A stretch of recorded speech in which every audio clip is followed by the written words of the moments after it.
Nah, di mana instansi pendidikan pasuruan sendiri memiliki banyak sekali organisasi.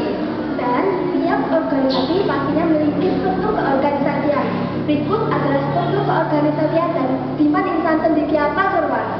Berikut rancangan struktur organisasi yang ada di Diman Insan Cendekia Pasuruan yang telah kami buat. Itu dia teman-teman struktur organisasian yang ada di Diman Insan Cendekia Pasuruan tercinta. Penasaran nggak sih guys? Kenapa sih kita membuat rancangan struktur seperti ini? Kira gimana ya? Loh, hai Diva, aku berubah dulu jadi OSIS ya. Nah, di sini aku Meira sebagai perwakilan dari OSIS dan teman Aku Bayu sebagai perwakilan dari MPS. Nah guys, dapat dilihat pada rancangan struktur keorganisasian di madrasah bahwa kedudukan tertinggi di struktur keorganisasian di madrasah adalah kepala madrasah. Tentunya karena namanya juga kepala madrasah. Kepala madrasah sendiri juga menaungi atas waka-waka yang ada di bawahnya. Oleh karena itu, para waka terbagi menjadi berbagai macam bidang di sekolah. Diman Insan Cendekia Pasuruan sendiri memiliki 5 waka. Di antaranya adalah waka kurikulum, waka kesiswaan, waka sarana dan prasarana, waka humas, dan waka kasraman. Nah guys, untuk waka kesiswaan sendiri juga menaungi berbagai macam organisasi loh guys. Organisasi yang kita tahu yakni OSIS dan MPS. Namun sebelum ke OSIS dan MPS-nya, di atas kita masih ada pembina. Pembina kita yakni Pak Zaiman Amin. Nah, di sini kita akan membahas MPS terlebih dahulu. MPS merupakan Majelis Permusyawaratan Siswa atau di sekolah lain biasa disebut sebagai MPK, Majelis Permusyawaratan Kelas. Nah, dapat lihat seperti ini struktur dari organisasi MPS. Nah, bisa dilihat di sini dalam struktur MPS. Di bagian paling atas terdapat pembina, yaitu Pak Zaidan. Selanjutnya terdapat ketua dan wakil ketua. Dan di bawahnya terdapat sekretaris 1 dan 2. Dan di samping itu terdapat bendahara 1 dan 2. Nah, mereka merupakan BPA atau Badan Pengurus Harian. Di MPS juga terdapat 3 komisi dengan tambahan 1 komisi. Nah, yang pertama ada komisi A. Di komisi A sendiri bertugas sebagai pengawasan, yang dimana bertugas untuk mengadakan pengawasan bulanan dan rapat koordinasi tengah masa bakti. Lalu, yang kedua ada komisi B. Di komisi B sendiri bertugas sebagai aspirasi dan motivasi yang memiliki program sebagai berikut, yaitu Ngendika, Jipot FM, dan Kotak Aspirasi atau Kopi. Seperti ini. Nah, lalu komisi yang terakhir yaitu komisi C yang memiliki tugas sebagai kaderisasi yang memiliki program antara lain pekan politik, sidang pleno 1 dan 2, penjaringan calon anggota MPS, dan juga penjaringan calon ketua dan wakil ketua OSIS. Nah, seperti yang aku jelaskan tadi, ada komisi baru nih guys. Kalian pada penasaran kan? Apa sih komisi ini? Kalau kalian penasaran, yuk ikutin aku. Nah, hadirnya komisi baru di sini adalah untuk memperkuat lagi fungsi legislatif dari MPS, yaitu komisi D.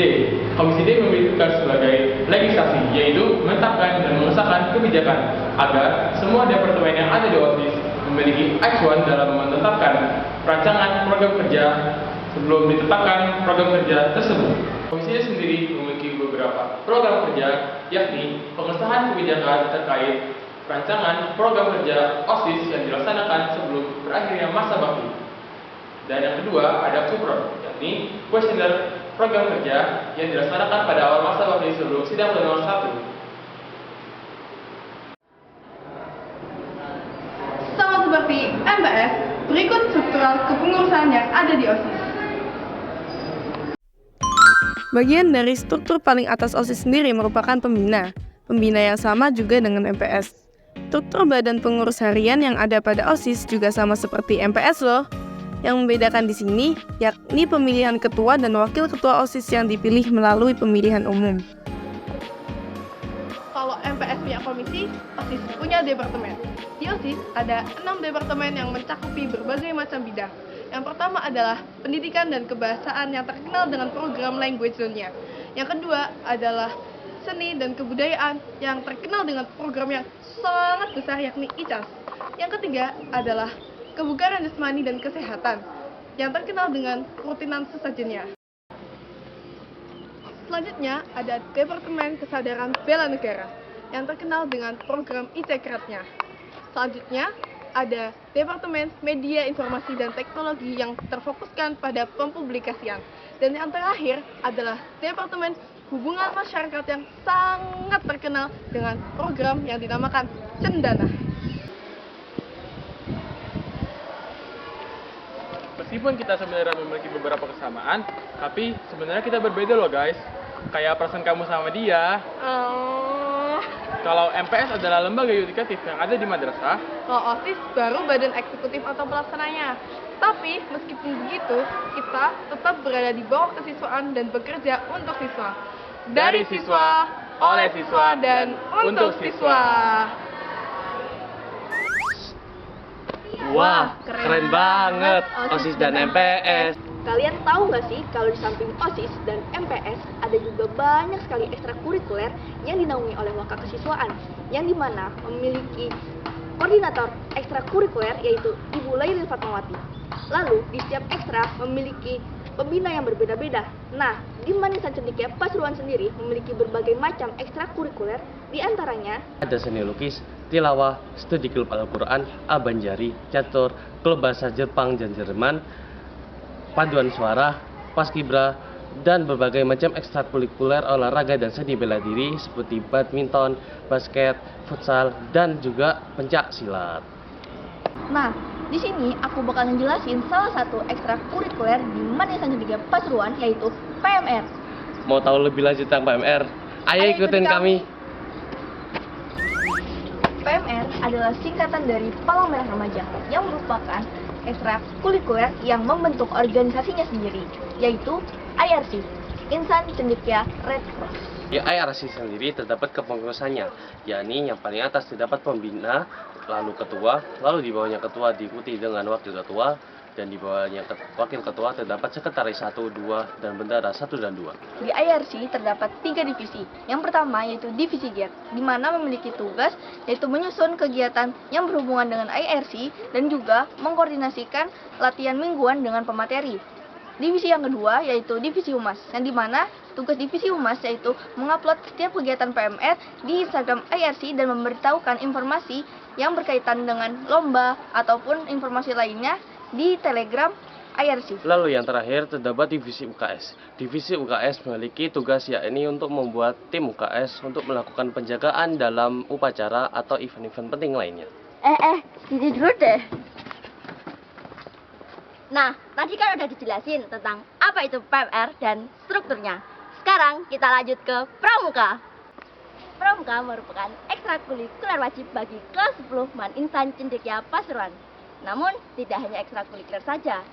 Pramuka juga memiliki organisasi yang biasa kita sebut dengan Ambalan Gajah Mada Tribuana Tunggadewi, yang dimana Gajah Mada untuk laki-laki dan Tribuana Tunggadewi untuk perempuan. Kenapa sih kita memiliki struktur keorganisasian sendiri sehingga membedakan antara ekstrakurikuler dan organisasi? Karena seluruh siswa-siswi Insan Cendekia Pasuruan sendiri merupakan anggota gugus depan kepramukaan. Sedangkan kepengurusan organisasi Ambalan dipilih melalui tahap seleksi untuk menjadi warga Ambalan. Organisasi Ambalan Gajah Mada Tribuana Tunggadewi sendiri memiliki struktur keorganisasian yang terdiri dari Pradana dan Pradani, pemangku adat putra maupun putri, Krani yang merupakan sekretaris, Bangkir yakni bendahara, dan 3 divisi lainnya yakni Giat, Humas, dan Kerumah Tanggaan. Mira, akhirnya kamu balik lagi setelah menjadi OSIS. Iya. BTW, ngeri banget kesiswaan. Kalian tahu gak guys, kalau ada satu lagi organisasi yang katanya sih ada di bawah Wakak Keasramaan. Kalian penasaran kan siapa mereka? Ayo aku kasih tahu organisasi yang satu ini. Assalamualaikum. Kalian tahu nggak kita siapa? Kasih tahu Bil. Kami dari OSMA. Kalian tahu nggak apa itu OSMA? OSMA atau Organisasi Santri Asrama adalah satu-satunya organisasi yang berada di bawah naungan Wakak Keasramaan. Nah, sebelum kita kenalan sama struktur OSMA, yuk kita kenalan sama pembinanya dulu. Karena tak kenal maka Taat. Jadi pembina OSMA adalah Ustadz Burhanuddin. Nah, di mana pembina ini memiliki kedudukan di atas OSMA? Karena beliau itu memiliki tugas untuk membina dan menaungi OSMA. Nah, udah kenal pembinanya, sekarang kita beralih ke strukturalnya. OSMA sendiri terbagi menjadi dua, yakni OSMA Putra dan OSMA Putri yang memiliki struktur organisasi masing-masing.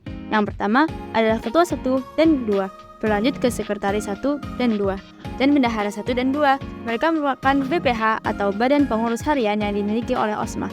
Selanjutnya adalah 5 divisi yang dimiliki oleh OSMA, baik OSMA Putra maupun OSMA Putri. Yang pertama ada Divisi Ubudiyah yang bertugas dalam berbagai kegiatan yang mencakup ibadah di asrama. Selanjutnya ada kebersihan dan kesehatan. Kebersihan dan kesehatan berfokus kepada kebersihan di lingkungan asrama. Nah, selanjutnya ada Humas. Salah satu program dari Humas milik OSMA sendiri adalah Sambangan. Selanjutnya ada keamanan dan ketertiban. Tugas mereka sendiri adalah menjaga semua santri yang ada di asrama untuk mengikuti peraturan yang ada.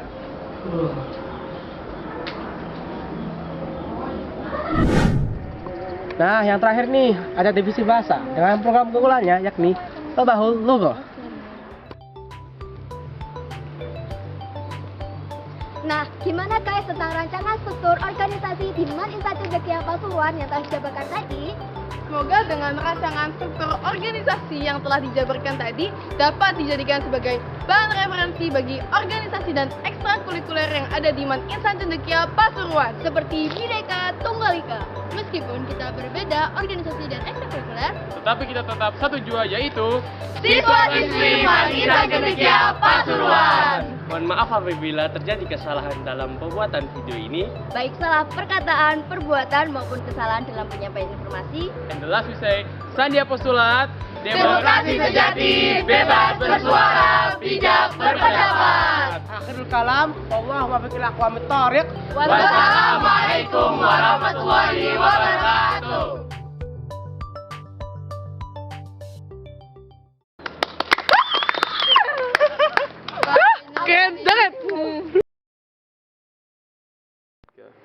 Halo Insan Cendekia, kalian pernah nggak sih ikut organisasi? Milik OSMA sendiri adalah Sambangan.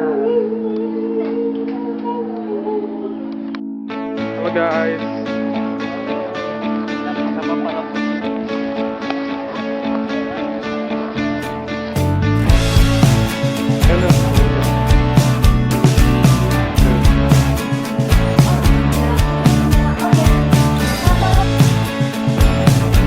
Selanjutnya ada keamanan dan ketertiban. Tugas mereka sendiri adalah menjaga semua santri yang ada di asrama untuk mengikuti peraturan. Rayakan hari ini, besok sisa sengsara. Belum pulang kau pun di sini, temani diriku.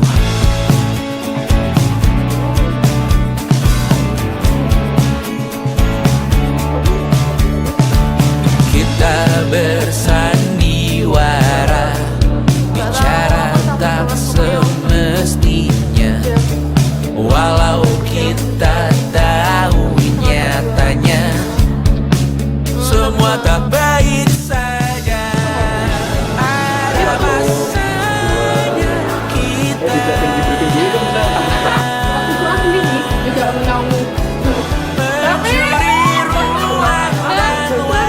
Organisasi yang kita tahu yakni OSIS dan MPS. Namun sebelum ke OSIS dan MPS-nya, di OSIS kita ada pembina. Pembina kita yakni Pak. Biarkan saja kita kesana selagi masih bisa bersama. Bersama. 1, 2, 3. Selanjutnya ada Departemen Kesadaran Bela Negara yang terkenal dengan program IC-Kratnya. Yang selanjutnya berapa berarti? Udah saja aja. Tiga. Wah, keren banget. Halo Mira. Jadi kita lagi proyek guys. Proyek. Halo Raffi. Jadi ini tim OSIS dan MPS. Tim OSIS dan MPS.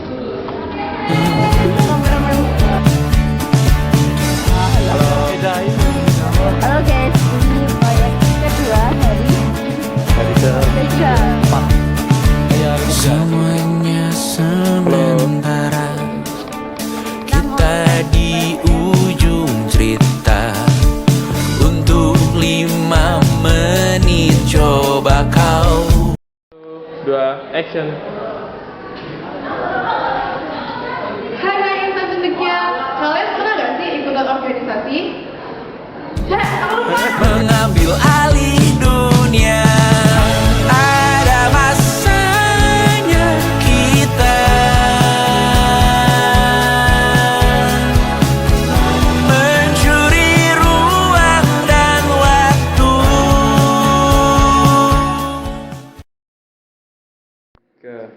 Yang pertama, ada divisi Umudia yang bertugas dalam Komisi C. Di Komisi C sendiri memiliki tugas sebagai kaderisasi yang memiliki proker sebagai berikut, yaitu penjaringan Kita